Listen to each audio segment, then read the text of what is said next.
intelligent brands, do realise that some millennials are purpose-driven and are trying to assure that they do align themselves with those values. We've talked about Uber and Airbnb in particular.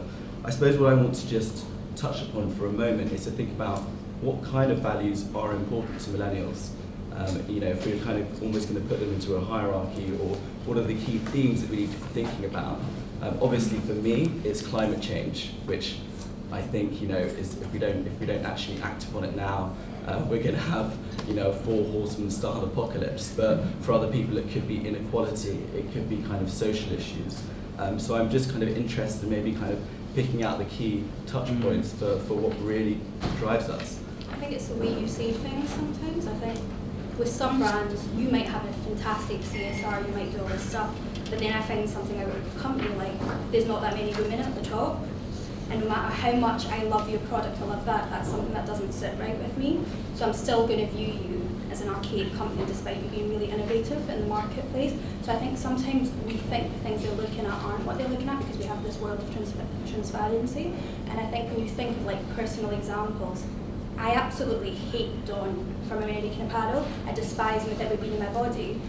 But at the end you might call me loyal because if you go on my American Apparel account, I'm like at the top of the points. And it's not because I love his brand or I love him, but his product fits me. I'm quite petite, got a weird shape, and his clothes actually fit. Whereas if I go into Topshop and once other shops, I struggle with certain fits of clothing. So then I'm giving him my money, but I hate him, so I'll never be vocal about him. In fact, I'll just publicise everything I despise and hate about him.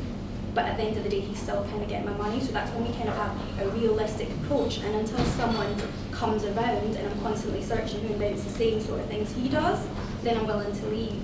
So I think it's kind of understanding what you're providing in terms of values, but looking internally as well as looking externally in terms of what everybody's seeing. And values aren't always driven by huge CSR clauses and stuff like that. Values could be personal values, could be personally onto how you feel about something, how you think something should go from A to B, things should be run. So look at it outside of CSR because everybody's like land grabbing for CSR now, and it's kind of hard to tell who actually means it. Where there's some people who never speak about it, but from experience of the brand, they're pretty damn good.